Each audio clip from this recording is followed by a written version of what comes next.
I would like to call this meeting order, and if everybody could please rise for the Pledge of Allegiance. I pledge allegiance to the flag of the United States of America and to the republic for which it stands, one nation, under God, indivisible, with liberty and justice for all.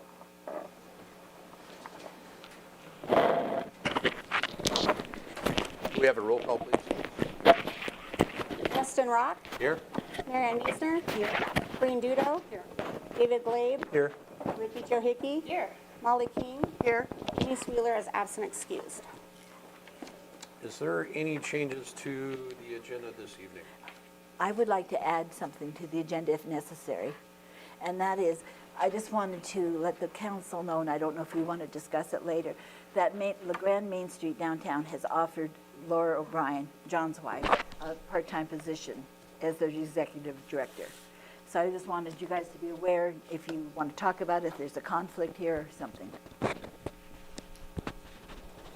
Awesome. Are you wanting to add that during new business? If the council thinks that we need to put it on the agenda, we can talk about it during comments or something. I don't know. I'm just wanting people to be aware of the fact that that Laura will be working for Main Street, which of course the city pays Main Street some money. So I want it to be out in the public so that it's open and people can talk about it. Do we have it on the agenda, or do you want to discuss it during councilor comments? Or discuss it at all. Or discuss it at all? We can discuss during councilor comment. I'm comfortable with that. I'm fine. Okay, so no, we don't need to add it to the agenda. And I need to make a change, Mayor Rock. We need to pull 7C from new business per Kyle's request. 7D can remain 7D, just take out. 7C, we will not discuss at all this That is evening. correct. Okay, Other than that, that is the only change for tonight. perfect. Any more changes, or do we have a motion on consent agenda? Can we move 3C to new business? Sure. We can make that the new 7C. Yeah. And we have some updated information for that. So I'm we'll be sorry, moving We have updated, that's what's, 3C. to 7C. Breen Dudo is requesting 3C to be removed from the consent agenda, which will make that amended and move it to 7C. Okay. Any more changes to the consent agenda? Do we have a motion? I move we accept the consent agenda as amended. Second. A motion, a second, all in favor? Aye. Anybody opposed? All right, public comment. This will be the portion of the meeting where if anybody of the citizens would like to step to the podium and make a comment on a non-agenda item, now is the time. And you do have a 3-minute time limit.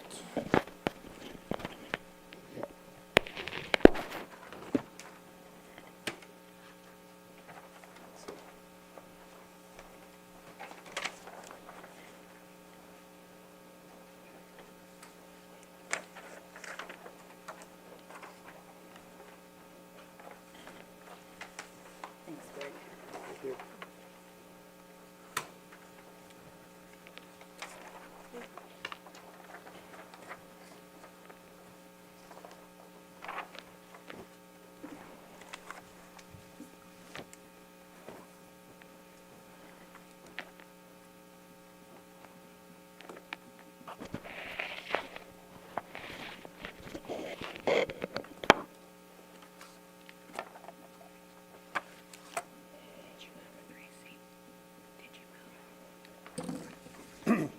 Greg Amer, Washington Street. What you have before you is a picture of the bathroom down the hall here. I've showed that picture to 31 people. I've asked them if that's a clean bathroom or not. Every one of them, 100%, told me that's not a clean bathroom. Under your management, you take the taxpayer dollars and pay $480 a day for someone to clean that bathroom. $60 an hour. That's the condition it was in, June 6th, 9:15 in the morning. That same morning, I went in the city manager's office. I was trying to get a copy of that study where you showed you created 149 jobs. He called me into his office. He says, well, Greg, you can come talk to me. I go, yeah. He says, well, you seem upset, whatever. I go, yeah, I'm a pissed off taxpayer. I said, I was just downstairs, and that bathroom's filthy. And his reasoning was, well, other people use that bathroom. And that didn't quite strike me right. So I walked out. I went downstairs, went down to the bakery, got 2 taxpayers. They say, you come look at this bathroom for me, tell me whether you think it's clean or not. They said, yeah, we'll go look. One male and one female I'd never met before, but she said, I'll look. Go down there, go up to the city manager's office. I'd like him to explain it to me. His answer was, Mr. Amer, I'm going to ask you to leave the building. Okay, you want to play that game? We can play that game. Go downstairs, showed it to him. The guy said, it's dirty. The woman said, it's filthy. So I go up to the police, say, I'm pissed. I said, can he kick me out of the city hall for no good reason? Came back down there, and now he gives me a lecture about, well, all you do is complain. The bathroom's okay. I went down and looked at it. Is that a clean bathroom? Does that justify $500 a day of our hard-earned tax dollars paying for it? What do you think, Corrine? Hard to tell from the picture. You want to see my phone? What do you think, Dave? That's a little dirty. John, that maintenance person is not responsible exclusively for one bathroom, correct? I think they're involved in other duties, is that? That's correct. Ah, okay. So are they serving only this building, or are they doing other buildings around? Other buildings as well. Okay, so Greg, that seems like a pretty poor sample size to select one bathroom out of the many that a single maintenance person is responsible for doing, in addition to things beyond bathrooms. That's my kind of thought there. I mean, you could probably find dirtier restrooms in most of the buildings around town. I think you're trying to. I mean, you've expressed before the council previously. We pay $60 an hour. We pay, Right. we pay the maximum Yeah, of what and it you- costs in downtown LaGrande. Scarfo here right now. I talked to the county. They got a guy that cleans all their bathrooms up there for all their buildings. Their total cost is only $37, not $60.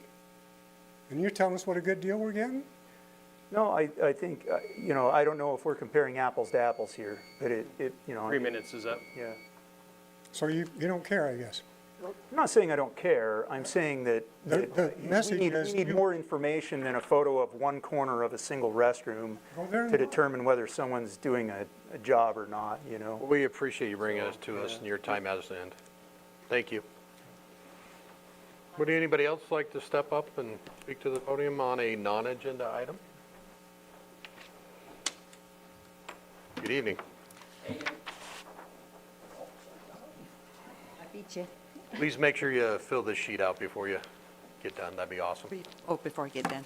Yeah. I'm Leslie Hassey. I'm a board member with the Blue Mountain Humane Association, and I hope you might have the letter that we sent.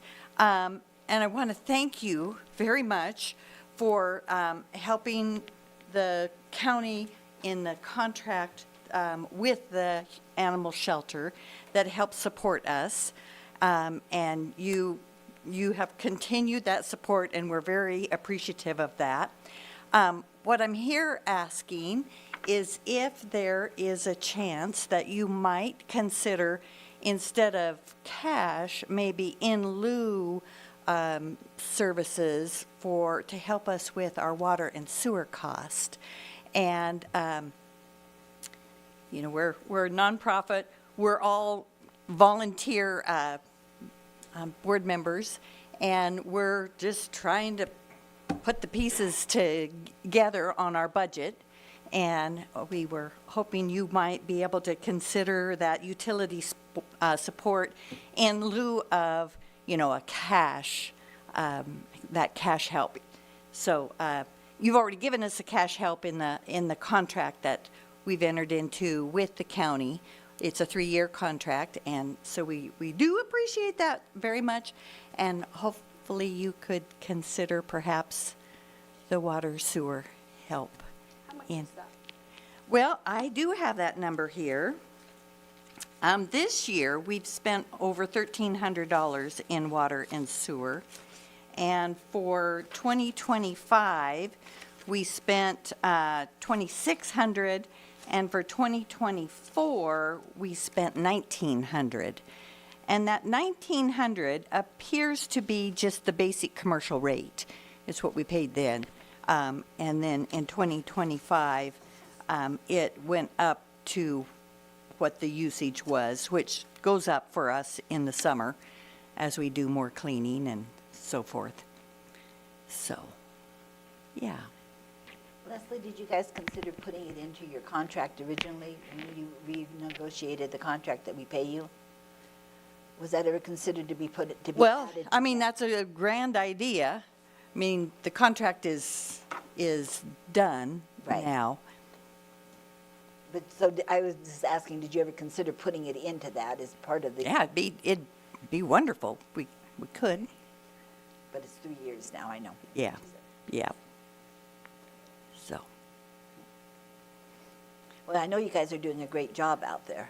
we are trying. We're a brand-new board. You saw us a few months ago. We were here in force. Like I said, we're volunteers, so we didn't have quite enough time to gather everybody up to be here tonight, but we are all, trying to put all those numbers together. We're in our fundraising summer months, so we just got done having a very successful doggy dash. We had the best ever yard sale we've had, and next month we're doing our big paw party, and so we hope you will support us for those too. Can you I- share with them also what your budget shortfall is? Yeah, we do grant writing, and we do, we get a lot of donations that come in, but we still end up being short, $10,000 to $20,000. And so we live on a shoestring. We've cut costs we're as tight as we can be, we think. And we hope we're providing a service that you all find beneficial. We don't have herds of dogs running around anymore, and that's also thanks to animal control. And so, yeah. I appreciate all that you do. It's a vital service to a community. Thank you. My thought is precedent. If we did this for every nonprofit, I don't know what that would look like financially. I think we need maybe more time to look at that, like big picture wise. Yeah. And I understand that. Your contribution didn't go up in this next biennium, and so we thought, well, maybe in lieu of cash, you might be able to do the in-kind water sewer support. And as a partner to providing the services of animal sheltering. Maybe we can put it on the future agenda item and see. Yeah, I share Corinne's concern. I'd like information about a Right. precedent. Is there a prior history of us doing this for other organizations, and what would the ramifications be down the road? Because Or is there a way maybe we can have a reduction in fees or something?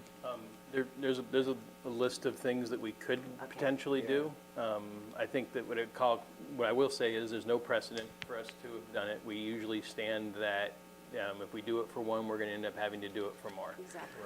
So with that in mind, there are other options, but what I would ask is give us the opportunity to articulate it better and bring it back for an recommended option for decision at the next council meeting. I would agree with that. That's a good idea. Thank you. Thank you. Thank you, Leslie. Thank you.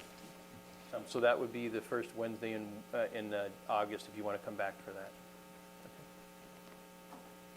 Already in August. We're headed that way. Quickly. Good evening, Brent. Hey. So, I wish Mr. Amer was here because these comments are directed, I wasn't planning on pointing him out, but he commented during the budget hearings. And first of all, I want to say this is budget public comments, not public questioning. You're not obligated to speak. You are being courteous when you do. Of course, everybody wants understanding, and, you know, if you are not able to comment, then certainly extending an invitation like was done for Mr. Amer at the time is appropriate. But I think that he does not understand that. So, paying somebody's wages. I don't know what his background is. I have no idea, and this is just a general comment. Justin understands what it's like to have an employee and to have all of those expenses stacked on top of taking care of that employee. And there are very few people that don't own a business that don't understand. About 80% of the people out there have received a check their entire life from somebody else, and they don't understand that burden. And I resent the crap out of saying it's $50 an hour and hey, you can get that same thing for $37 an hour. It's like, that doesn't tell the full story. And the problem is that when you guys are not able to comment and those things are not corrected publicly, then it stands out there like you're trying to hide something. And I resent that because I know that's not the truth. The $400,000 project that is going on Jefferson Street from Nate Conklin, that money came from Grande Main Street grants. It didn't have anything to do with coming from the local dollars. A lot of people don't understand. You know, Main Street's a lot of work. It really is. It's a lot of work for the board to maintain and so on and so forth. But since we have been a level 4 Main Street for the last many years, over $1 million in grants have come into this town to refurbish buildings and so on and so forth that we would not have access to in some manner. And that's why having an executive director, having a functioning Main Street pays for itself over the long term. The last thing is the snide comments about the $500,000 that was invested in the marketplace. I'm in that building. I'm as disappointed as anybody else that it's empty right now. But we don't have the full story. A case can be built, but since Al built that and invested in that, the Chachas invested in the other end of town. And where would we be without those people investing their hard-earned money that they're never going to get back in the city of LeGrand? We should do everything that we possibly can to get people like the Williamsons over here, same thing, that did the press room. They moved their business from Portland to here. They will never recover the money that they have invested in that building. The Burgoynes over here on the corner, same thing. Man, we should do everything that we can to help those people invest their funds in LeGrand. Thank you, Brent.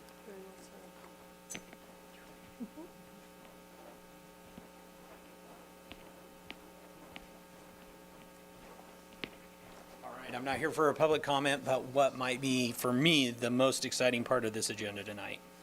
So for the first time in 15 years, we're going to introduce an Assistant Public Works Director tonight. So Edie's up here with me. They've been with the city for 5 weeks now and have already pushed out like 4 or 5 contracts. I can actually do stuff other than what, you know, the 3 things I showed up to do. I was never getting those done, now I am. So with that excitement, I'd like to introduce you to the new Assistant Public Works Director, Edie.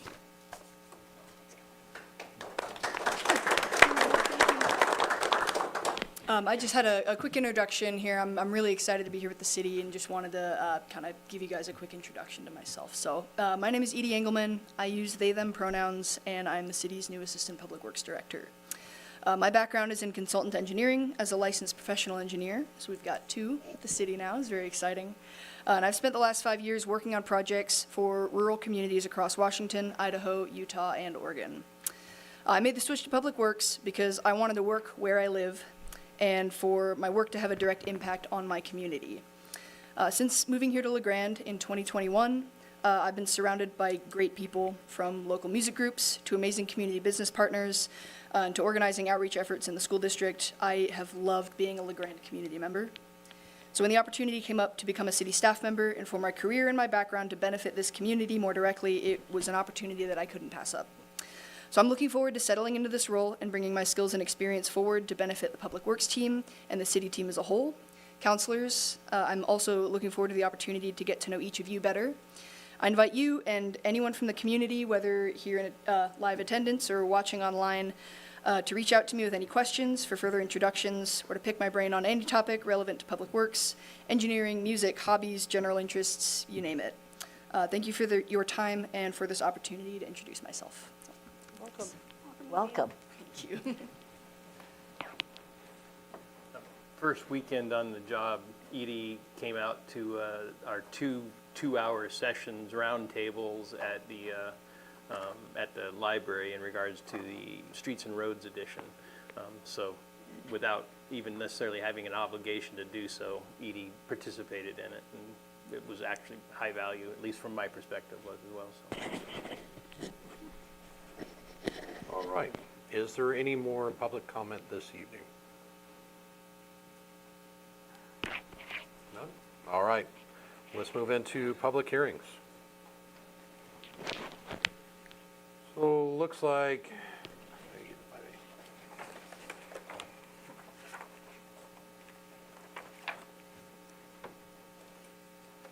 all right, we're going to move into public hearing and second reading by title only of proposed ordinance amending La Grande City Code Charter 24, Section 2411, camping on public properties. The public hearing is still open for the ordinances to be read a second time by title only and considered for adoption, and that the rules of order for the public hearing were read in their entirety during the June 3rd, 2026 regular session. And with that, can we have a staff report, please, John? Yes, as you may recall, Mayor and Council, this item represents the continuation of the ordinance revision process that began last October. The purpose of these revisions has been straightforward: to ensure the city's regulations remain legally defensible, objectively reasonable under Oregon law, and fair to everyone involved.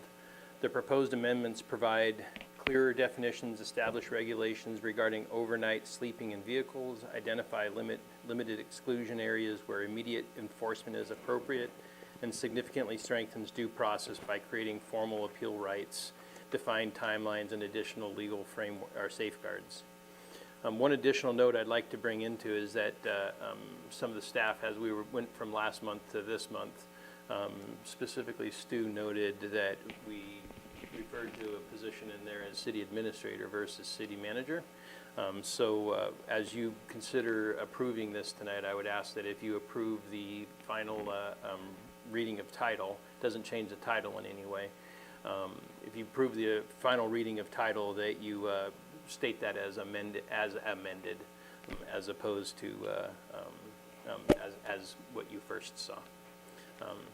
Staff recommends that you do so, unless you have any questions of me.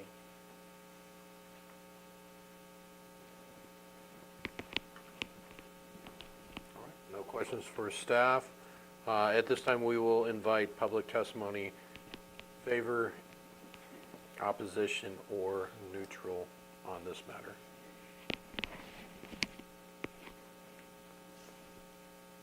All right, there's none. Councilor discussion? I think we heard it all of the last meeting, so I don't Yeah, my questions were answered last time. Good. have any problem. If there is no more discussion, we'll close the hearing and entertain a motion. I move that the proposed ordinance amending City Code Chapter 24, Section 2411 be read for the second time by title only, as amended, put to a vote and adopted. Second. A motion and a second. Any more discussion? At this time, could the city recorder read the proposed ordinance for the second time by title only? An ordinance of the City Council of the City of LaGrande, Union County, Oregon, amending Chapter 24, Section 2411, camping on public property of the Code of Ordinances, City of LaGrande, Oregon, and declaring an effective date. All in favor? Aye. Aye. Anybody opposed?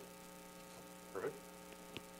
Looks like we have no unfinished business. We are going to move into new business, 7A, considering approving an agreement for residential service line protection program with Service Line Warranties of America. Can we have a staff report, John? As Mayor and Council, you may recall that this goes back a couple months. We've had a couple different discussions on it. One of them, we had somebody join us via Teams or Zoom in order to be able to discuss it. There's definitely some conversation that went back and forth. We ultimately went back to legal, worked with them to make sure that the contract was amended in accordance with our discussions, as well as ensuring that there was some clarity in regards to official understanding that just because our logo is there is not saying that the city is saying you should do this or that we're asking people to do it as a city. It's just merely them having the opportunity. We have the opportunity to make a little bit of money if people should sign with them to do that. And this is one of those opportunities for us to be able to try and generate some additional revenue for the city. Don't have a great way to be able to predict what that would look like going forward. Bottom line is my recommendation is that we approve this and turn it back over. I think on the sample, I think one of our concerns was it was looking like the city was promoting this or a part of it. And from the sample letter from Nampa, I mean, it's in bold and clear. It's an independent company separate from the city. And I think that looks a little more acceptable to me. I know one of the questions we considered was, did we check with any of the current insurance agencies here, whether they offer this service or not? I did not. That was part of our discussion. Yeah, that was part of our discussion, so. But I did like the fact that in this, there was somewhere I saw it. Oh, it was here that they were going to put in a recommendation that they check with their own insurance company. Yes. So that kind of clarified that piece that's up their responsibility to check with their insurance company.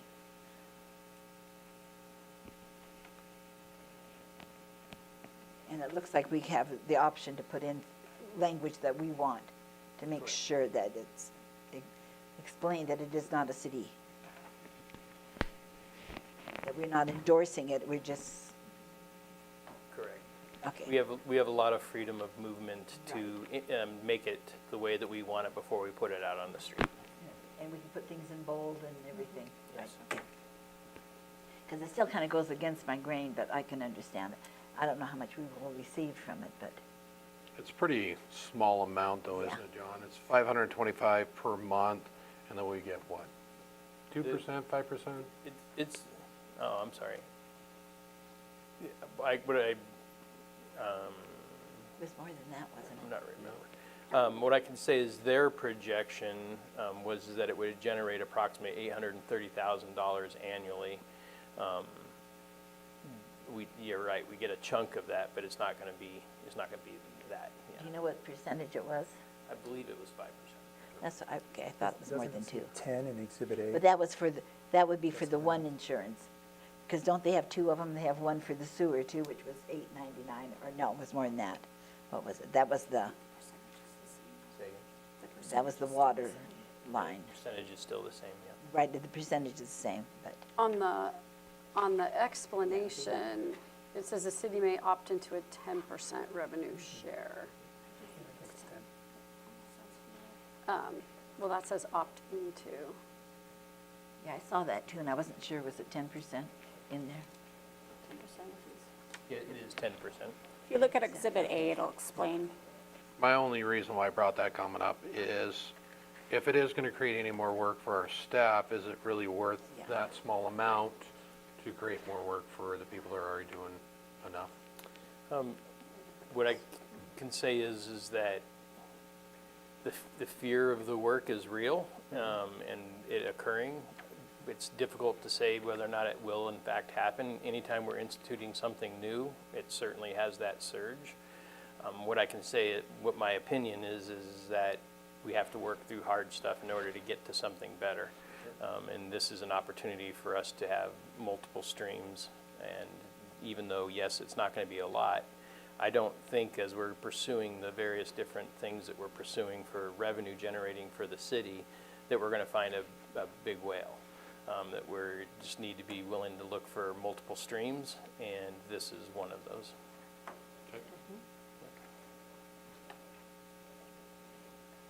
So will staff have to keep track of how many policies they sell, or we have, so they're supposed to just report that to staff? Yes. They will, ultimately, they're going to give to us a check every year based off of what they do in the city of LaGrande.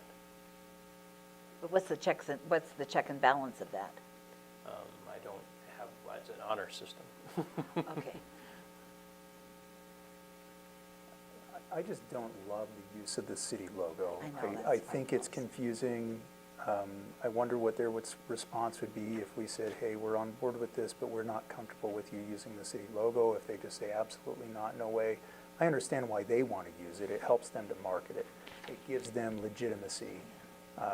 But in the same sense, I still think it can be confusing to people in our community, and I don't want the city being held liable in the court of public opinion if something doesn't go well with this organization. So that just remains my concern. I get it. I see there's two places here. One's at the bottom in the smaller print. You know, the other, there is a bold thing, but I don't know. Do people understand an independent company separate from the city? I mean, it's just having the city logo there, I think, it's a big deal. I'm all for generating revenue for the city. I think that's really important. I think I commend you for finding an opportunity like this. But I do worry about the perception that it will have and whether people will really see it as being separate from the city. I do share your concern. Yeah, I almost would rather that be the first statement right there. Like, you know, this is a separate company. We are not the city of LaGrande, nor are we endorsed. I don't know. It really would be up to staff to look at that and say, nope, we want to make this more evident or you know, adjust it so that we feel more comfortable with how it's being presented and to ensure there's no confusion. And they're very flexible on us making those adjustments. Did you send this through our legal counsel too? Yes. Yeah. He actually, Wyatt collaborated with them to produce what you're seeing in the contract right now.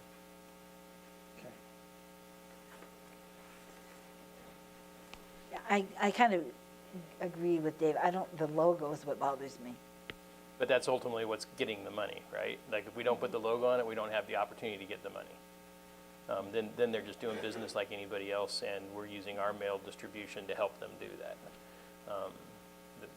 The end result is if we want to be able to have the opportunity to gain some additional revenue, then we have to have the logo on there.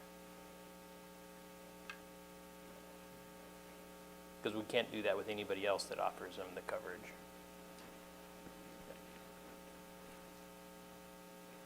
I don't know. Any more questions for staff? At this time, we would like to invite public comments on this matter.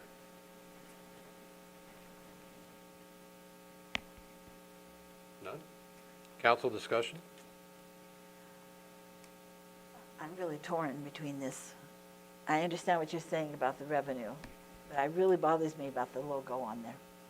I think if we make it perfectly clear in the letter that the city council or people have looked it over, and it's not like our seal of approval, but that's why the logo's going on there, then it gives the consumer the decision to either get this insurance coverage or not. Because the letter's going to go out prior to them visiting them, I'm assuming, right? Oh, yeah, absolutely. So then they will follow up on somebody who contacts them. Okay. Well, let me rephrase that. At some point in time, they may be in the community actually going out and talking to people, but they're hopeful to be able to say, hey, you may have seen this in your, accompany your utility bill. But aside from that, that's the only other reference that they're gonna be able to have. They 'Cause want, they're- wait, what did you just say about the utility bill? They want us to send the letter out? If, Is that what I just heard you okay, say? then yeah, they mail it. Send it in the utility bill. Okay. I don't think that They they do. send it in the utility bill. Okay, I I didn't think they're think so, doing but their then own you, I thought you mailings. said that. Yeah, I did say that, I was Okay. mistaken. I thought, no. Okay. Any more discussion? Motion? I don't know.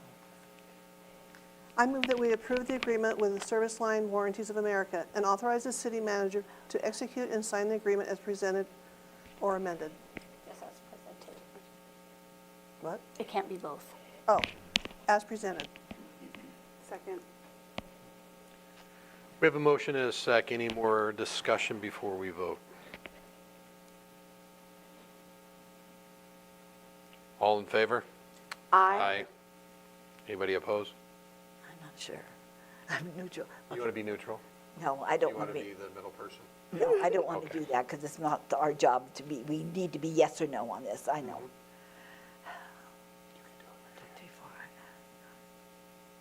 Just say, say no. I know. That'll I make you know. feel better. I know, but I'm, It already passed, but you can do what you want. has it? Who else Yeah. said yes? Everybody but you. Oh, did they? Yeah. Oh, then I'm going to say no. Very well. Now we will move on again. Okay. Well, I just didn't Good job. want No, you did it. Good. I know. Well, I thought I only heard 3 yeses and I All thought, right, we're going to move on 7B. We're done with that one. Consider selection a local fuel tax option for referral to November 2026 ballot. If we got staff report, please. Yes, Mayor and Council, you might recall that over the last several months, we've had conversations starting with a work session, agreeing that we should do some analysis to figure out what going forward should look like in the potential of placing something on the ballot. In our last conversation on the topic, we decided that we were, and based off of the information that came from that work session, that second work session, as well as roundtables and staff discussions, ultimately what you see in front of you is the recommendation that was placed. Kyle and I had some significant disagreement over what the recommendation should be based off of some of the conversation that was shared there. We felt that, he felt strongly that if we were to pursue the 5 cent per gallon with the limited duration on it would be the best way to show the public that we're willing to be accountable, and that this is our opportunity to show them what we can do if they empower us. And therefore, the recommendation that we put to council, shared, agreed recommendation between Kyle and myself was 5 cents per gallon, limited duration. Within the outline there to you, though, is other options of 5 cents, or excuse me, 3 cent with no limitation, 3 cents with limited duration, same time frames. And of course, do nothing. Our recommendation is to do the 5 cent limited duration, unless you have any questions further for us. I've talked to several people asking these same questions. I wanted to see what they felt. Almost everyone I talked to said they would think the 5-year limitation strikes them.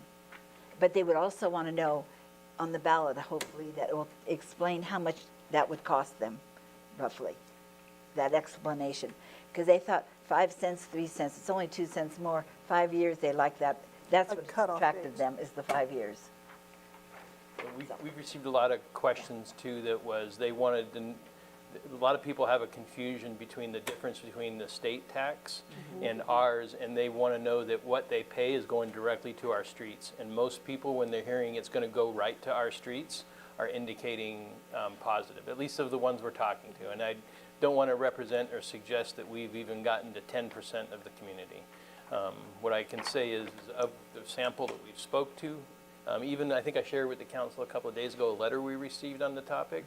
I called that individual back and talked to her for a while. And at the end of the conversation, she indicated that she thought it was a good idea.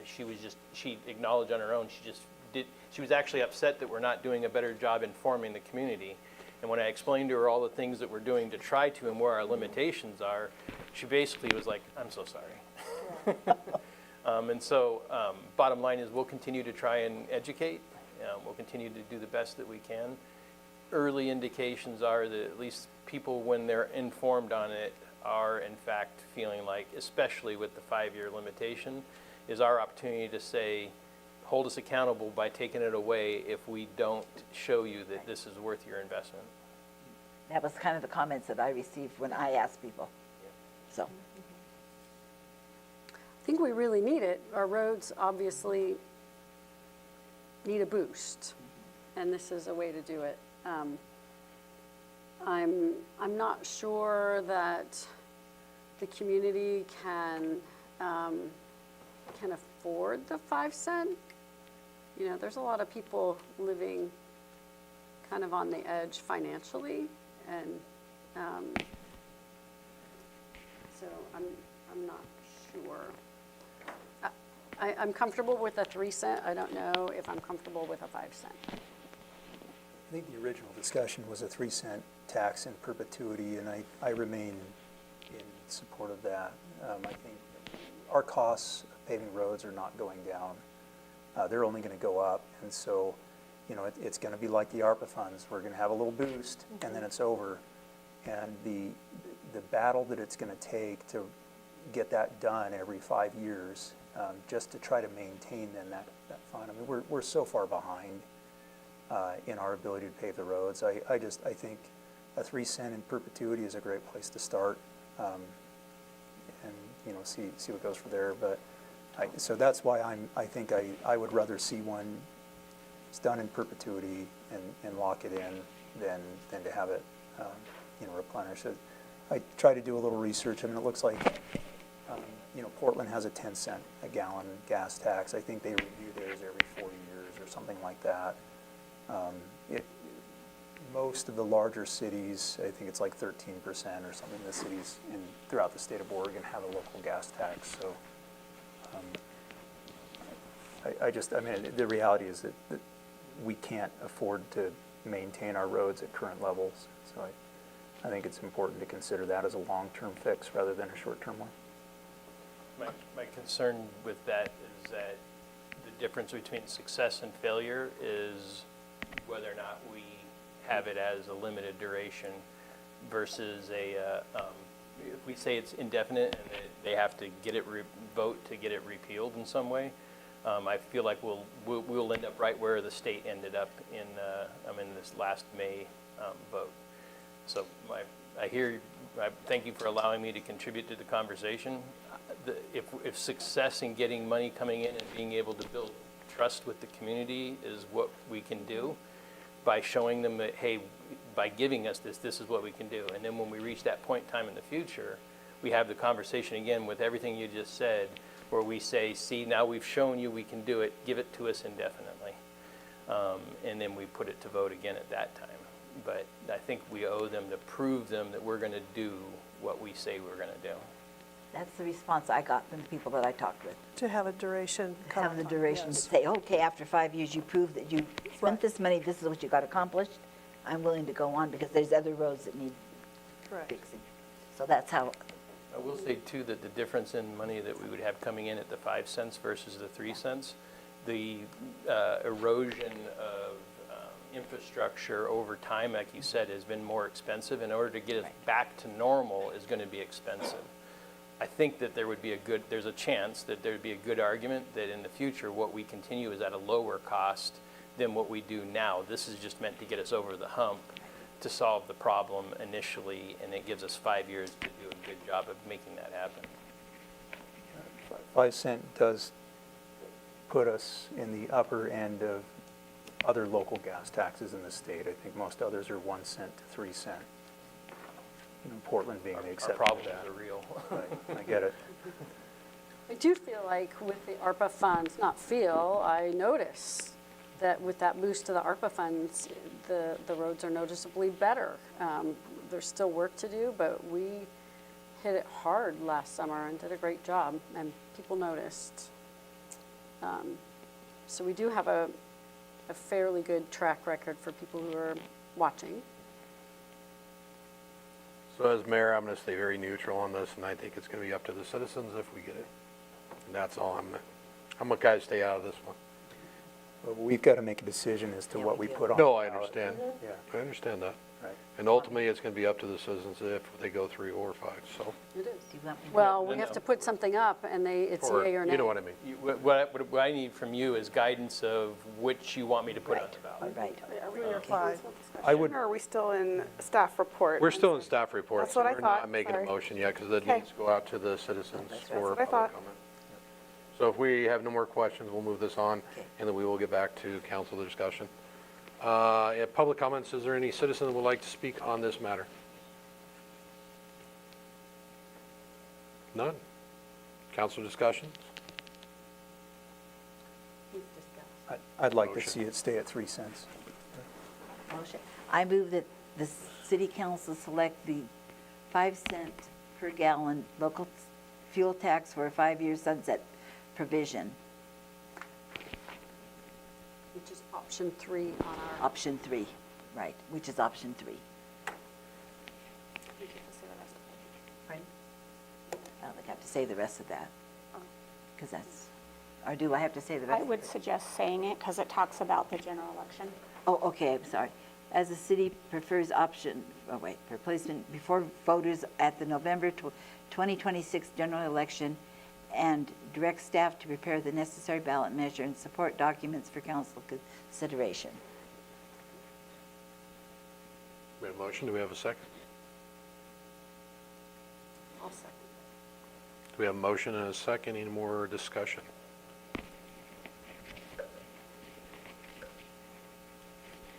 All right, all in favor? Aye. But Anybody? Can you tell who said aye? I was going to go who opposed, and no. Oh, Who okay, said no? okay. Can I finish my job, please? Sure you can. Anybody opposed? Yes. I'm opposed. So there's 2. So it passed, 4-2. All right, we are going to move to 3C, which now is 7C. Considering awarding contracts for sanitation, sewer, rehabilitation. Can we have a staff report, please, Kyle? Yes, thank you, Mr. Mayor, councilors. This is our annual sewer rehab contract where we do the in-place pipe lining, where we can do the work above ground. There's no excavation with it. This year, we put out the contract really early, hoping to get some good bids. We did get a couple of really good prices, so happy to answer any questions. The way that, just as a side reference, the way that we organized the council action form this time was a general guidance to allow the city manager to award the contract, as the bid awards weren't, the bid opening was yesterday. So you have been provided a copy of the bid tabs to see what those bids look like. We would, of course, be awarding the contract to the lowest responsible bidder. All bidders were responsive, so I'm happy to answer any questions. What is the estimated quantity? One has 4,160. What does that mean? The estimated quantity is how much we're going to do with those. So the first 2, like mobilization and protection of traffic control, the one just says you only get paid once for that. On the 3rd line, that's the number of feet of sewer main that we'll be lining in that category. That's a lot of feet. It's a lot of feet.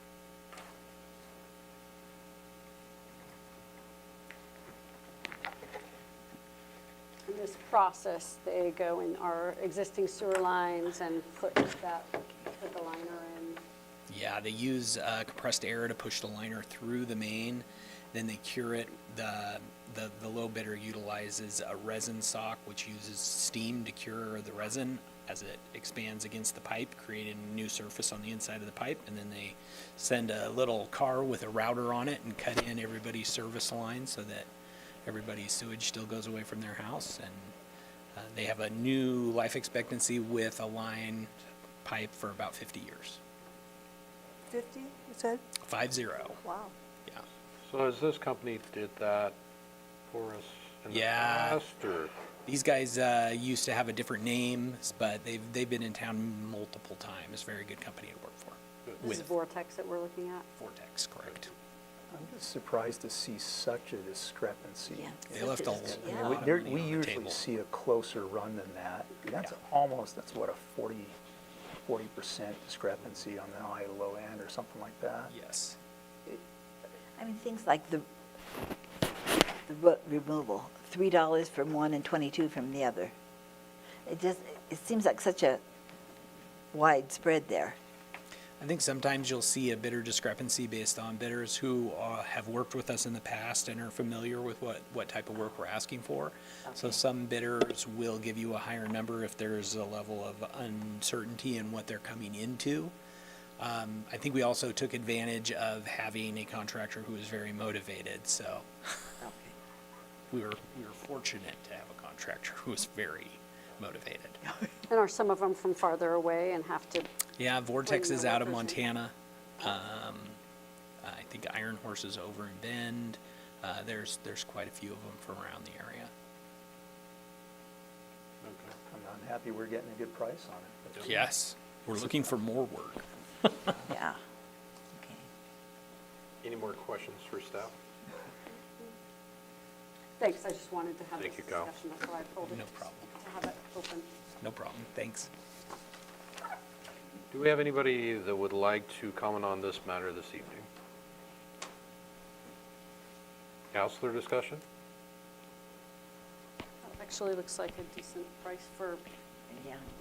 over 4,000 linear feet. Motion? I move that we authorize the city manager, John O'Brien, to award and execute the contract documents with the successful bidder of the 2026 City of LaGrande Sanitary Sewer Rehabilitation Open Bid Process. Second. We have a motion and a second. Any more discussion? All in favor? Aye. Anybody opposed? Nope. I just have one question. Kyle, does this fit into the budget that we had in approved budget? It does. What about the $485,000 one? Would that have fit in? Oh, well, I'm glad it didn't. Okay. Sorry. No, you're good. I want to get you to have all your questions. Thank you so much. All right, so we are moving to our next discussion. Consider providing direction regarding Eastern Oregon University water main relocation request. Could we please have a staff report?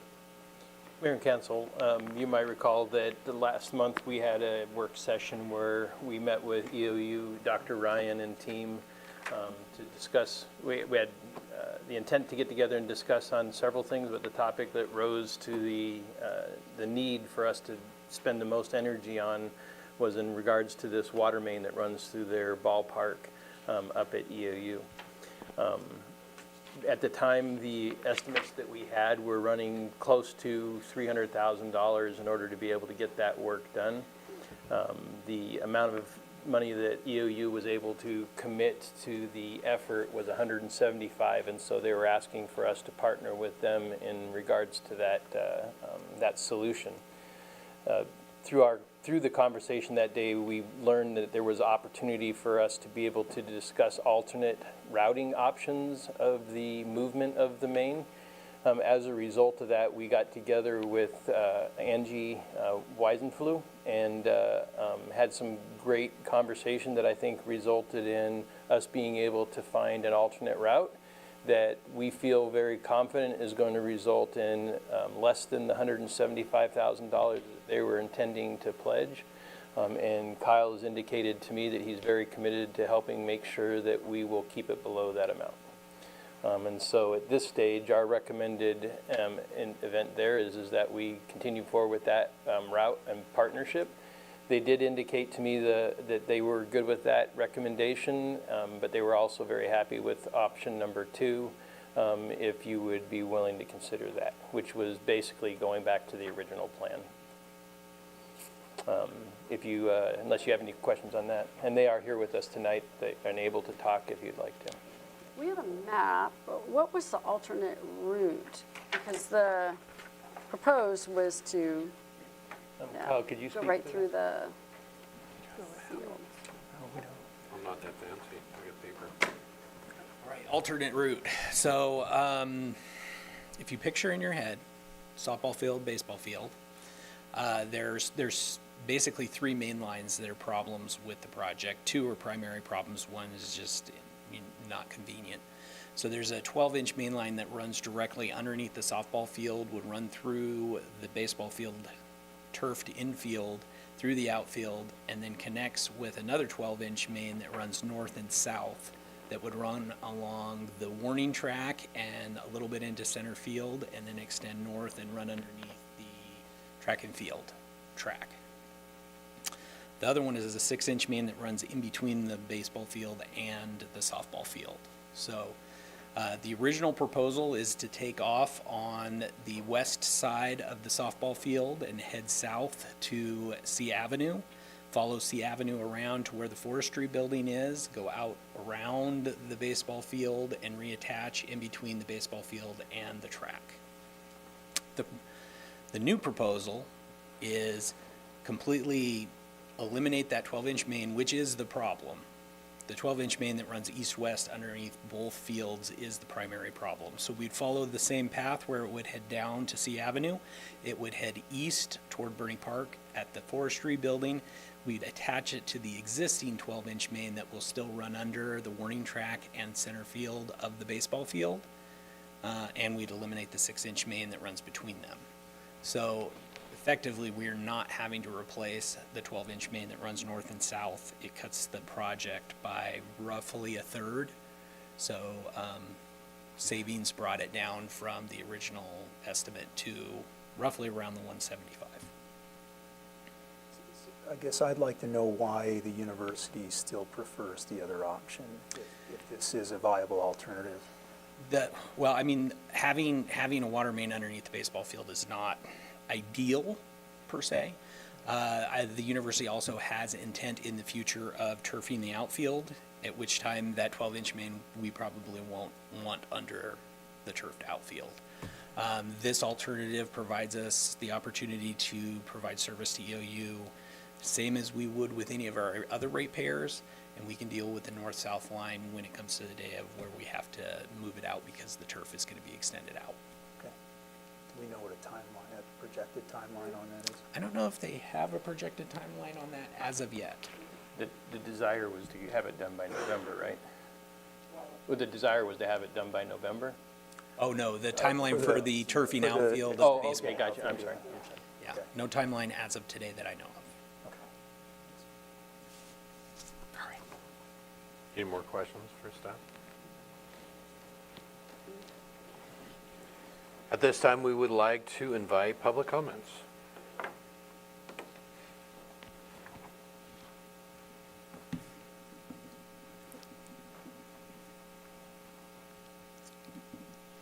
Of course, in favor. I wasn't sure how important this was. Never done this before. Hello, thank you for having me. Just wanted to share a few points. We've really appreciated the partnership and the work behind the scenes to try and put this off the ground.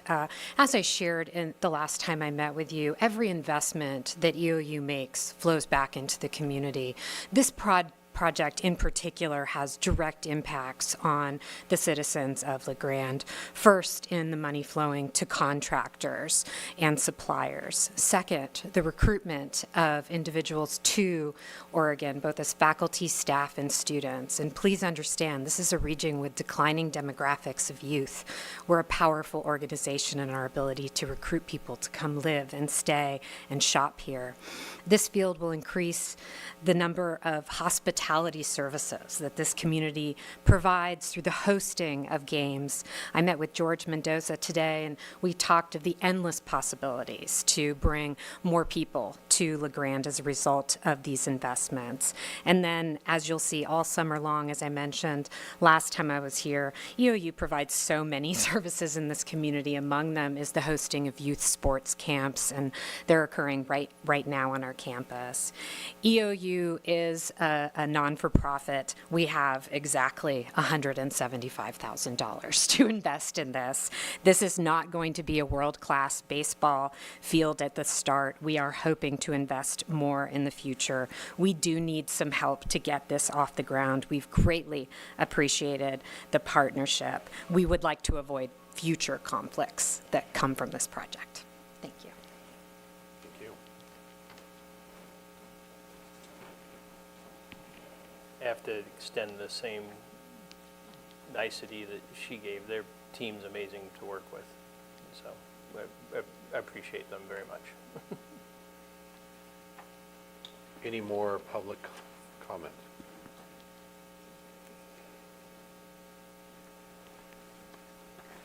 Council discussion? I guess I'm unclear on why this alternate plan wouldn't be just as good as the other one. I didn't quite understand why it would be not acceptable to EOU. Would you like to ask EOU or Kyle back up to the podium? Well, I guess I'd have to ask, first of all, I'd like to ask EOU because they're the ones saying it's not as acceptable as number 2. So I would just like to know why exactly. That'd be great. Yeah. I don't know that I would characterize it as not acceptable.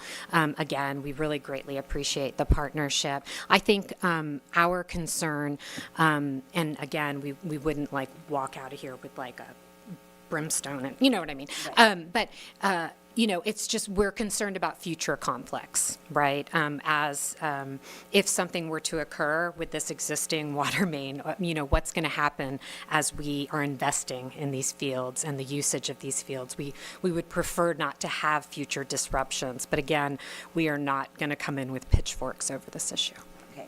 Okay. Thank you. No, the answer. It is the retention of the 12-inch. It's important that you note that if we did the option 2, the city would be agreeing to pay $125,000. Now, I just wanted to know why they would prefer that. And that. Oh. So Kyle, I guess maybe you could address another question then. Do you find this to be equal to the other one, or what do you think the difference between those two options? From whose perspective? Well, from the cities, because, I mean, do you think there would be further issues?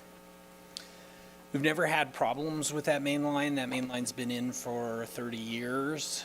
The way that it lays through the project, we still have the ability to use a similar technology that we're using on the sewer main lines. We could line it if we ever had problems.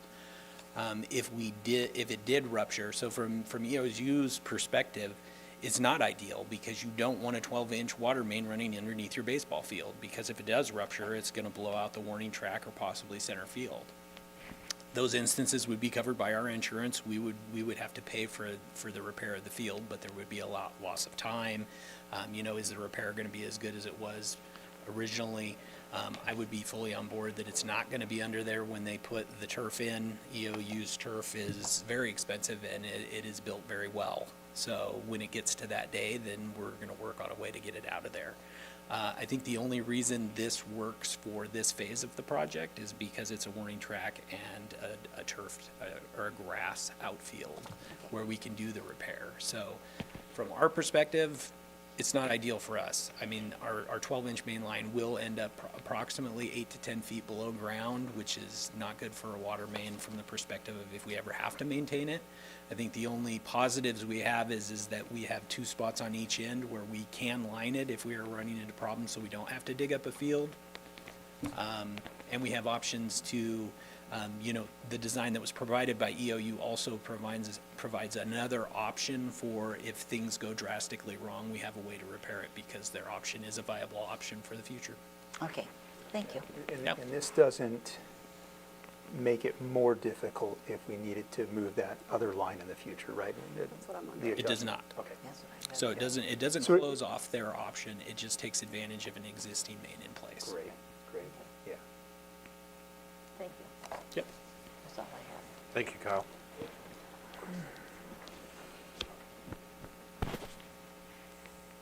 Any more discussion? Motion? I move that the city council select option 3. I want to make sure that was the right one. Directing staff to work collaboratively with Eastern Oregon University to identify a cost-effective alternative alignment for the city water main and to proceed with the relocation consistent with the terms outlined in the staff report. Second. We have a motion and a second. Any more discussion? All in favor? Aye. Anybody opposed? No? Perfect. Kyle, I really appreciate your work on this, coming up with that alternative plan. Yeah, that was good. Thank you for everybody that was part of it. Yeah. Next, we have Union County updates. Good evening. Good evening. You are leaving, aren't you?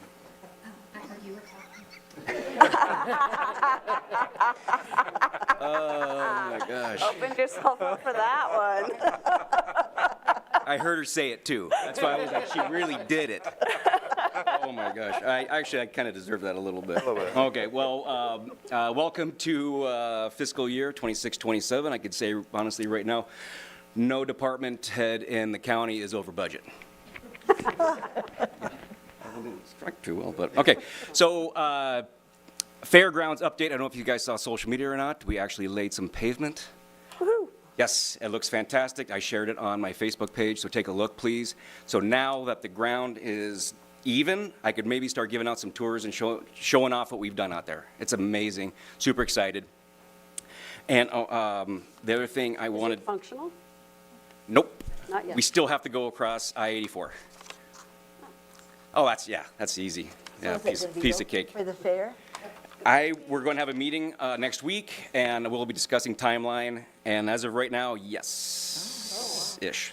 Never seen someone so The next excited 2 to get weeks, to the right? bathroom. We don't have to have a bucket brigade over the second street We bridge. may have to. We'll see. We'll see. Yeah. We went I'll out be there. out of the other town. day.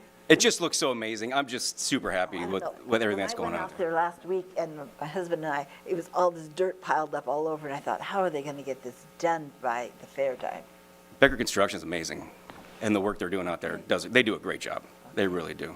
We kind of drove in a little bit, not, oh, but that's a little dip there. I guess we better back up. Get out. Yeah, don't go there. What? It's unsafe. I wanted It's a to see construction zone. I know, I want to Just see so it though. Yeah. Okay. Anything else on the fairgrounds? I'll have a better update. Well, it'll be maybe done next time I see you. Okay, so we have a birthday coming up on Saturday. Wanted to go over the celebration out at Buffalo Peak with everybody. So this is just for mainly the public that wants to go out and watch the fireworks show. There are a couple locations where we'll be picking up people to shuttle them in. So the Union County Middle School, High School is one spot. Eastern Oregon Livestock Show is another spot. And Old West, the bank right there, is another spot. So we'll be having shuttles up and down the hill.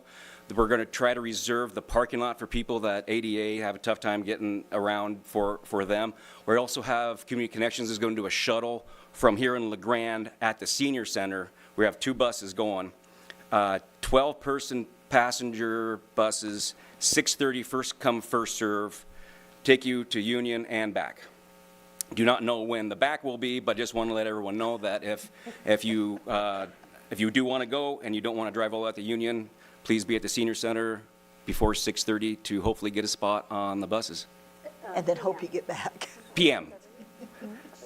Oh, yeah. So who's the first? Yeah, I don't think you want to be out there for 18 hours. Have you guys shuttled before? No, I think this is, this is the Union County Chamber is handling all this year. Oh, I am okay. just trying to Gotcha. bring this. So, in the past, Community Connections, we're just trying to make this as easy as possible because it is a dead-end road. And Search and Rescue, want to shout out to Emergency Manager Nick Vora, Search and Rescue, for making sure everything's safe. He'll be controlling traffic out there because if something catastrophic does happen, it is a dead-end road. And we want to make sure that we could get emergency vehicles up there if something does happen.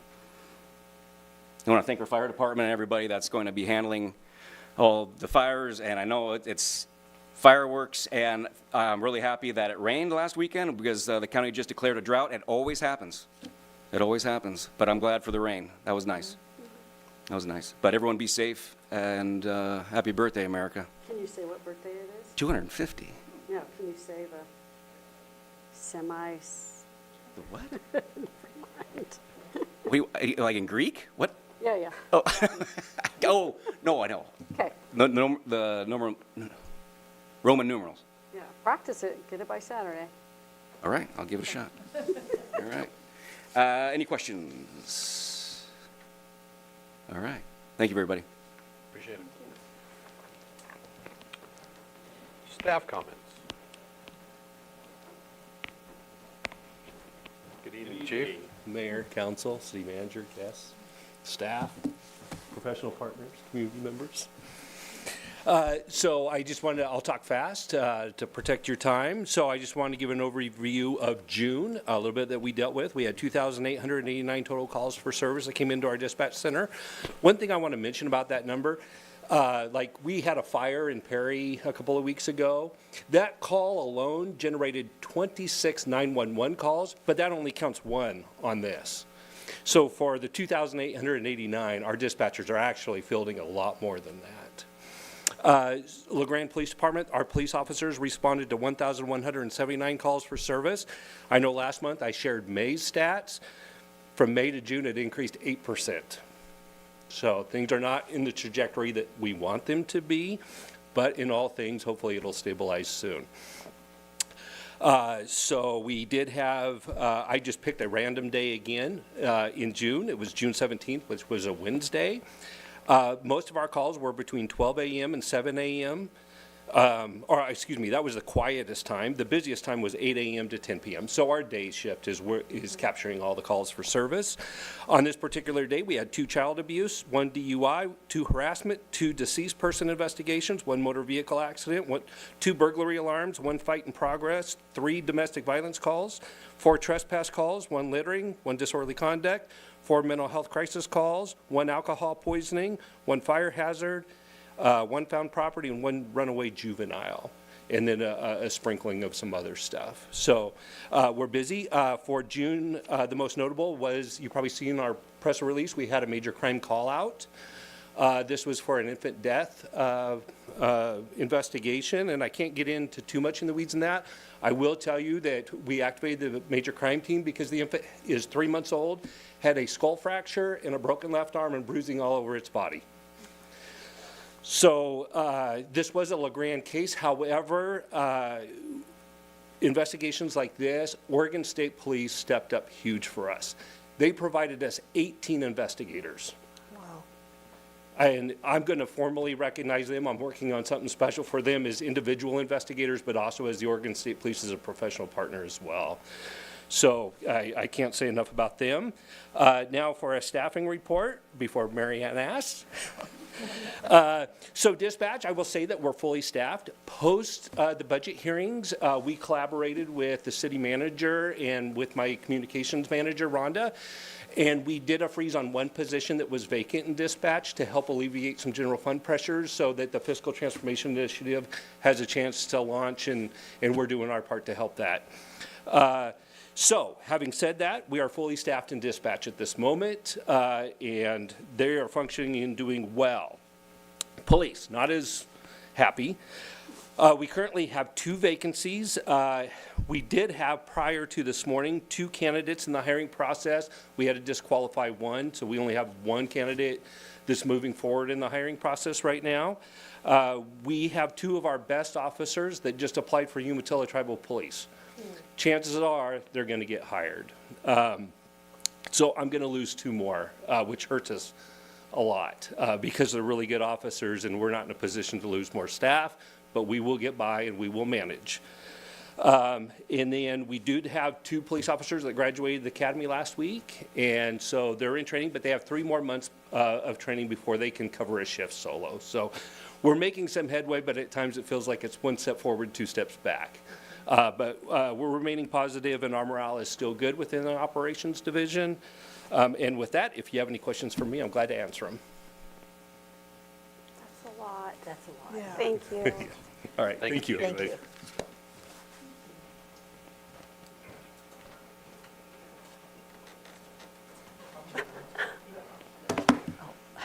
Mayor, councilors, give you a quick update about the concerning the fire department. In June, we had MedQuest. I don't know if you've ever heard about MedQuest. We had 50 students from around the area come to our station. We partner with AHEC LeGrand Rural, SAR, and create some stations for them, show them about the EMS world and emergency services. And it's a great program. We've been doing it for 20 years, and so we'll continue to do that throughout the, as long as we are able to do that. Talk about fireworks with the 4th of July right around the corner. Just asking everybody be careful out there. It's dry. We did get some rain. It helped a little bit, but it's going to be dry still. You guys all know, you see your lawns, and mine's already starting to turn brown again. So be careful out there. We're going to increase our staffing, try to take care of any fires that might come up. But we're just trying to push it out on social media, to be careful. Just education and prevention, that's what we do. So, and then we'll just be staffed up and ready. Wildland fire season has been busy. We're just in June. Hasn't even really got into summer yet. We've had about 10 fires that we've been out on as a fire department. Some of ours, sometimes if they're close in the area, both of our brush rigs have been on fires. Some of the notable ones, we were on the Immigrant Fire, Perry, Five Points Creek, Geiger Butte, and the RD Mac fire recently. So also I think Hot Lake, we were out there, we had at least one out there. So been working with our partners in the ODF, local volunteer fire departments. They're critical, and we're staying at a heightened state of readiness at this time. I've been in contact with Umatilla County Fire District 1, talked to their fire defense board chief here recently, Chief Kearns, and we're trying to figure out ways we can help each other if needed.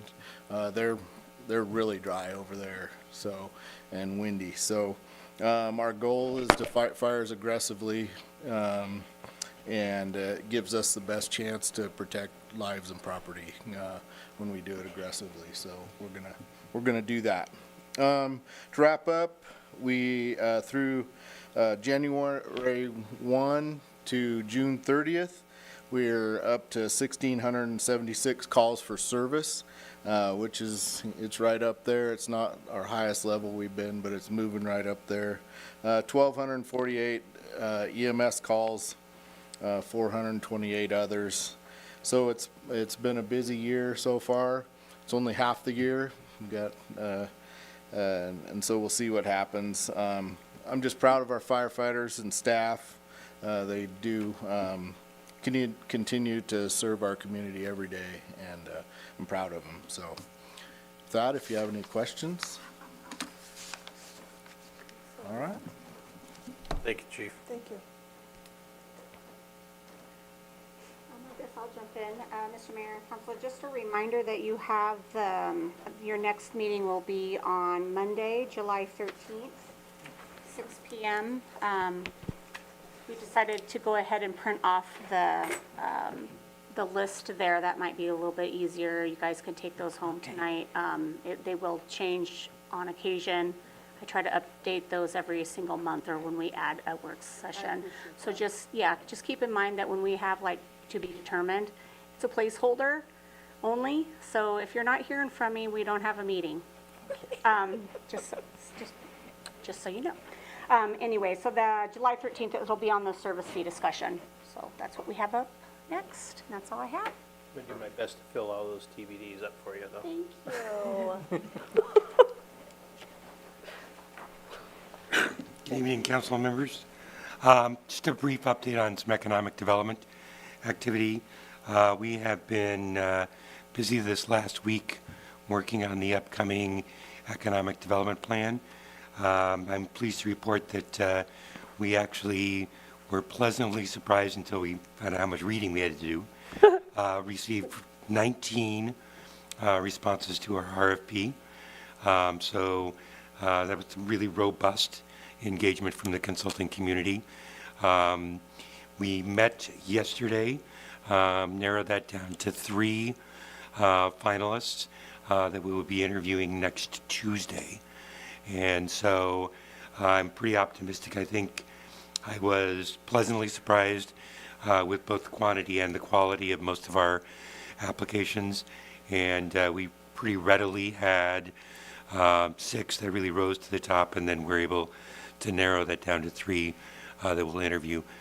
So we're excited to get it. Interviews are scheduled, so we'll be doing those via Zoom next Tuesday, and hope to be able to have a recommendation from the selection committee and move forward with an offer and negotiate a contract. So we'll be ready to start that process in August. I would like to particularly thank Councillor Clabe for volunteering and serving on that selection committee. I think it was really helpful. He brought some great council perspective to the selection process, and appreciate the time and energy that you spent on that. And I know it was a lot of reading, so thank you. How many 100 pages was that? I stopped counting. It was a lot. So we appreciate your energy and your input, though. Thank you. I think that's it, unless you have questions. We'll keep you posted as we move forward. I'll just comment for the rest of the council, you know, Timothy and John is fantastic. It's a great process, and I don't know that I've laid eyes on what that looks like as you go through, you know, sorting through some of these bids that come in, you know, for these contracts. And I think we should be proud of the way that the city is handling those. And I'm confident that as a result, we're going to get the right person in there. So, yeah, a lot of credit to you and your team. Thank you. Thank you. Thank you. Timothy's he's the quarterback. I can't take any credit. Any more staff comment?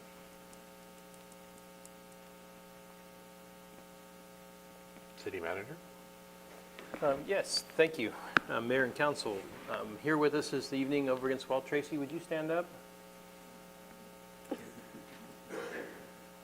So this is Tracy Smith. She is the newest addition to our team. I think I might have mentioned in the past that we had the opportunity to partner with Easter Seals.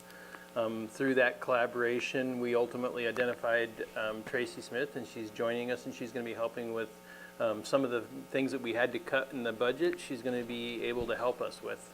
Amongst those things includes the scanning and retention of old documents that we have in planning over time, and then as well as some of the social media work that we're going to be doing. So we're excited to have her on board. Thank you, and Tracy Smith.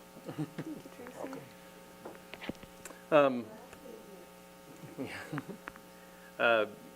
Let's see. Just a couple things I wanted to make you guys aware of is next Friday's, July 10th, we're going to be doing a strategic offsite, diving into several things. Amongst those, of course, is the next level of work effort that the team's doing in regards to the fiscal transformation initiative. And you'll have some more information that'll come back to you in regards to that in August. Also, as a reminder, on the 22nd of July is the next community town hall. I did send out a challenge to the distribution list that we've been able to create over time. I did include you guys in that challenge. The challenge being help us get more people knowing and aware. If you need us to print off for you any copies of the flyer to hand out. But I feel like we're entering into a season where the more we get people attending those meetings, the more opportunity we have to be able to create education opportunities in the community. And so the more people we have helping to drum that, the better. And I'd welcome as much effort and ability from you to contribute to that. Unless you have any questions of me, that's what I have. Thank you. Councillor comments? I want to say that I know during budget hearings I brought up that personnel costs are our highest costs, and it's not that I was against personnel costs, but I think it's important to make note of it because it really helps identify for the community that we as an organization, the city as an organization, is treating our employees as with dignity and respect in what we're offering them as much as we possibly can. And I think it's important that we continue to do that. And that's why I'm really excited that we were able to talk about different ways to bring in revenue tonight. And I kind of just want to come back to that as often as possible, that as a public entity, we are treating people with dignity and respect in how we compensate them. And perhaps it is time for the private sector to do the same. So with all the comments that are coming at us as a council, I just want to say that I'm proud of this council, I'm proud of the city staff, and I'm really glad to be a part of this organization. That's it. I guess my comment would, you want me to, okay. I just wanted to make sure everybody, if we want to talk about the fact that the Grand Main Street has offered Laura O'Brien a position, which I mentioned earlier, and so I didn't know if we wanted to talk about it or if it, I mean, Laura has the right to work anywhere she wants to, but there is a conflict, so I just wanted to be, I wanted really the public to be aware of it. I've voiced my concerns. I think one thing that makes it a little more reassuring is we've already budgeted for it and we already have a contract, and that was in place no matter who was in that role. Not creating a position. The position's already been there. It just needed to be It's filled. already been there. Yes. Someone was going to fill it. Right. And I think we need to have that out in the open. And I believe that Laura will be an excellent candidate for this position. I mean, she's already accepted, I believe, this position. I know it's been offered to her, and I know that she will be excellent. And she's going to be working just part-time, I think. Is it 30 hours a week? 20 hours a week, okay. 24? Right. And I think Main Street, you know, the city gives Main Street a certain amount of money to do what Main Street does, and they do a great job. And the city also needs to stay out of Main Street's business. Same as, you know, Blue Mountain Humane Association. We don't say who can be, Right. you know, on their board. Right.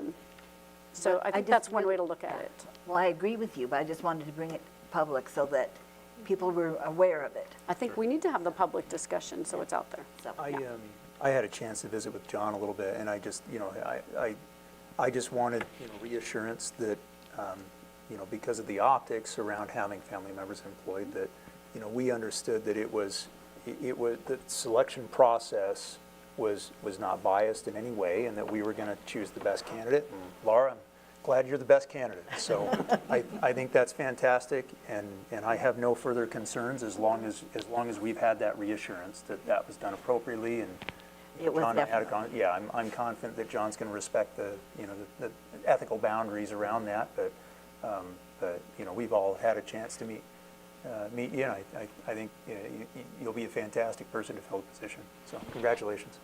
I think we're good. Okay, good. Good. Any That's all. more? Just to remind everybody that 4th of July, and then Crazy Days is coming up in July. Crazy Days in the Car Show. 2 weeks, right? Pardon?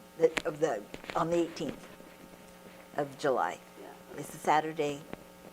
We just had a meeting today again with my publicity committee, which was Jeff Cruz is taking care of the kids' activities, or the activities, and we've got vendors coming, and of course, with the car show, we've got right now 50 applicants, which is very common right now. It'll double on Friday night when people come in, because a lot of people just wait till the last minute. They come in and they'll register. Make sure the weather's going to be good. And then more of them on Saturday. So it's kind of like, when we were working at the map where we were going to put people at the Crazy Days thought, it was like, I can't tell you how many cars there are going to be, because I have no control over it. So there could be 150 cars, could be 200 cars. We don't know. It's a good time. Yeah.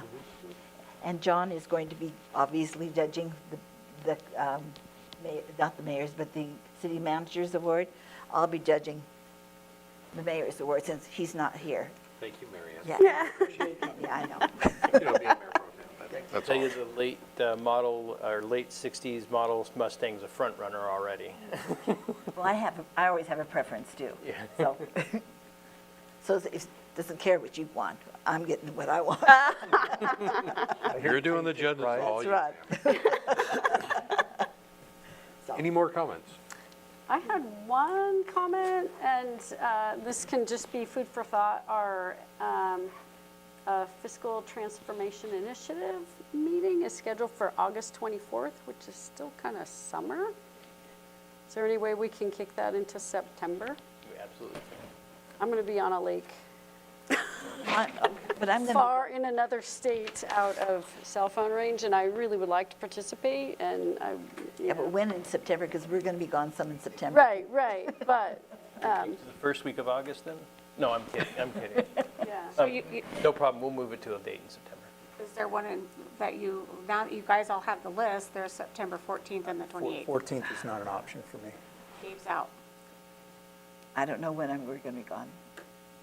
I don't know You can yet. probably check your calendar schedule. We never know until everything else is cleared up, so I don't We'll know. come back to you with the date. That'd be great. Yeah.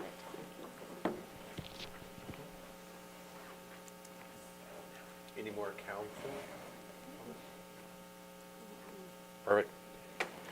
With that, I am going to adjourn, and then we will be moving into.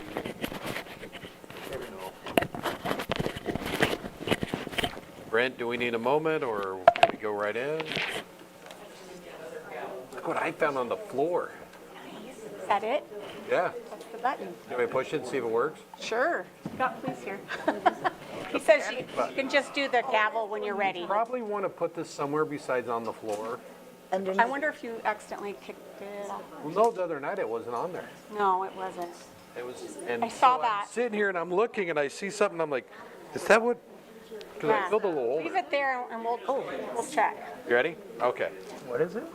I'll tell you later. It's a panic button. Oh, for a car? No. For here, if I feel that, you know, there's an issue, I'm supposed to push the button. Like under the bank? Yeah. Okay, here we go. Good thing we haven't needed it. Why not? Everybody. I would like to call this meeting to order. Could we have a roll call, please? Justin Rock? Here. Mary Ann Meisner? Here. Corinne Dudo? Here. David Glabe? Here. Ricky Joe Hickey? Here. Molly King? Here. Denise Wheeler is absent, excused. Agenda approval. Is there any changes to this evening's agenda? There are no changes that I'm aware of. Consent agenda. Any changes, or do we have a motion? I move we accept the consent agenda as presented. Second. We have a motion and a second. All in favor? Aye. Public comments. This portion of the meeting is for public comments for urban renewal. If any citizen would like to step to the podium and speak of a non-agenda item, now is the time.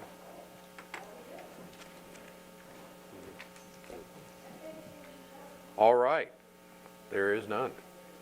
Public hearings, there is none. Unfinished business, there is none. New business. Determining role of the Urban Renewal Agency Commission and District Sunset Planning process.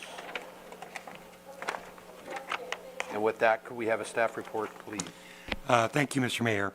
So this should be a really short meeting tonight.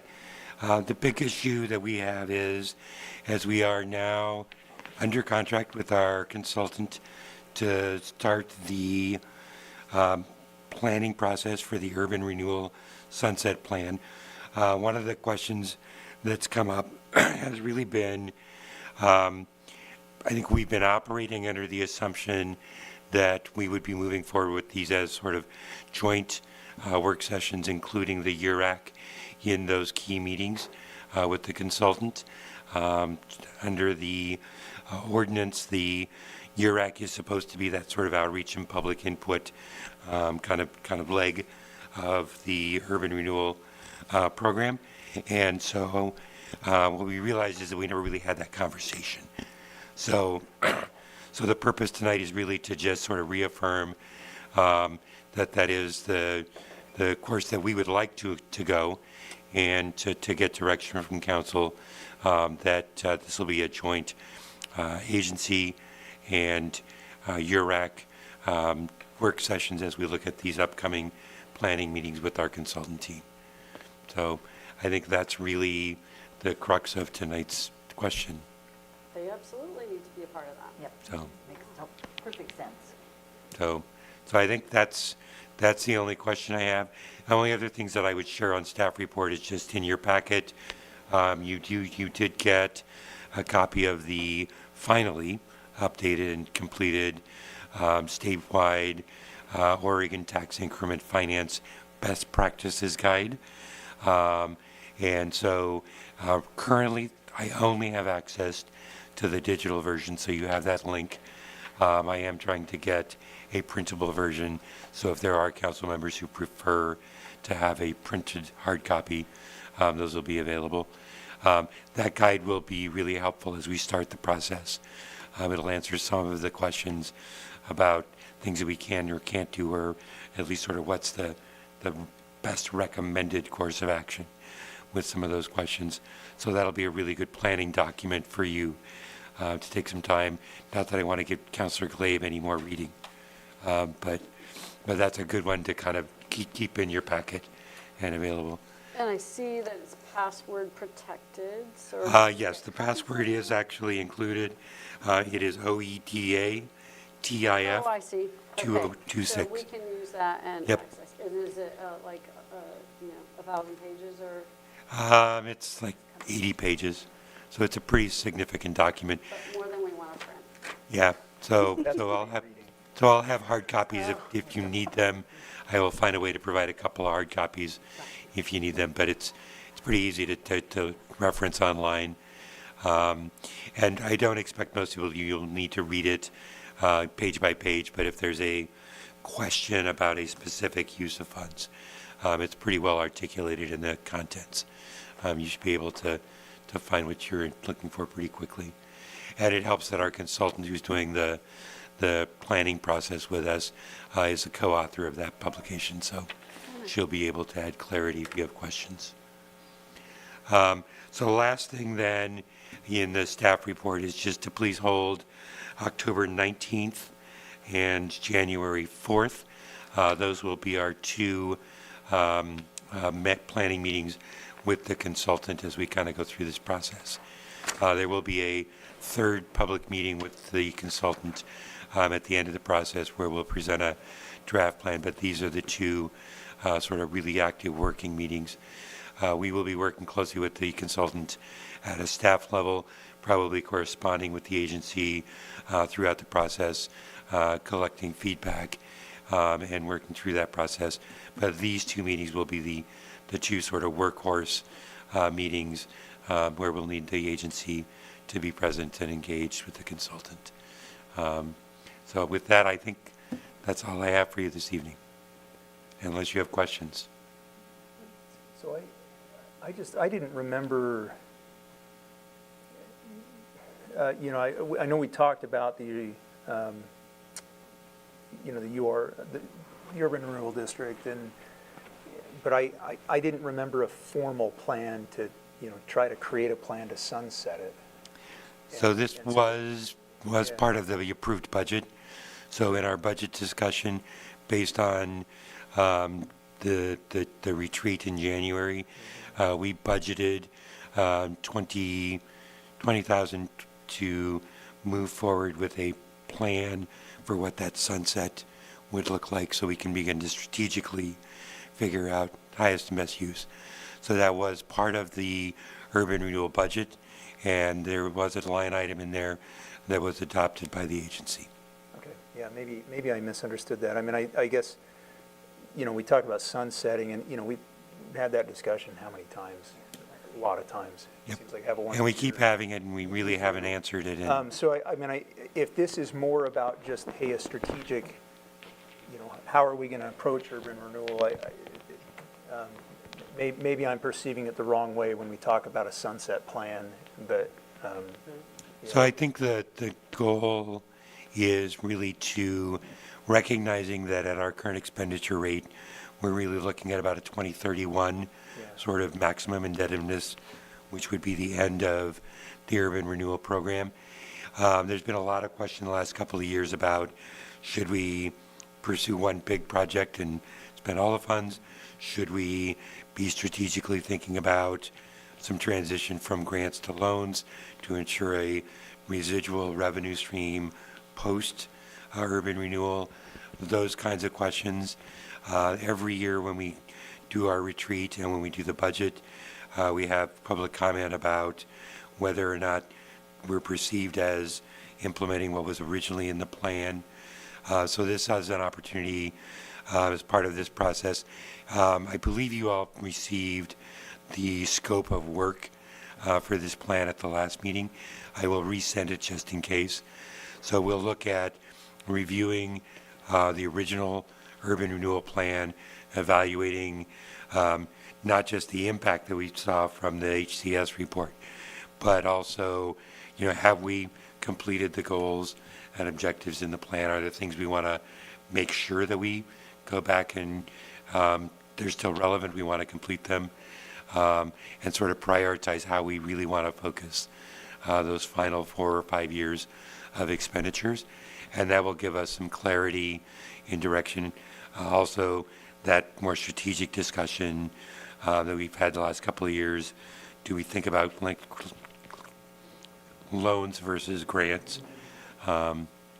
Big projects, agency-initiated sort of capital improvement projects versus small private sector facilitating more private projects.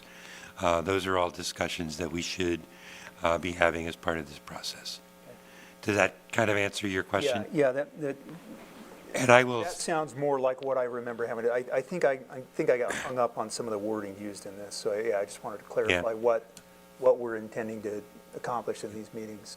I will resend either this evening or in the morning a copy of the scope of work that outlines that whole conversation. And just to be clear, this motion is really just to include the URAC in the discussions, right? I mean, that the decisions made are still going to rest with the agency. Right. So the decision is still the agency's decision in terms of what that plan is and adopted.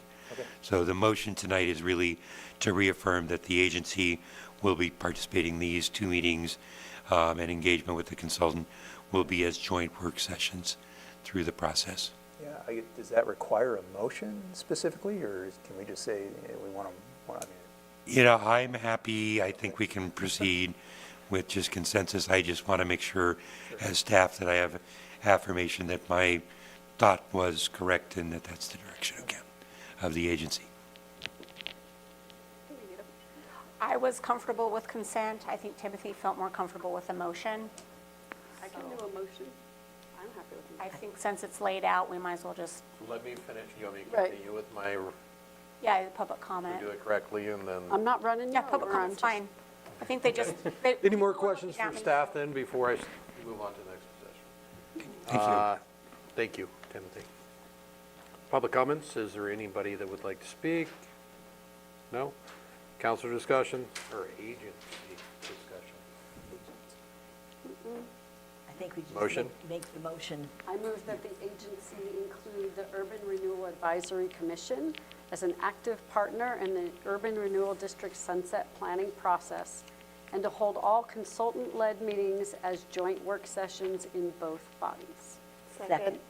We have a motion, a second, any more agency discussion? All in favor? Aye.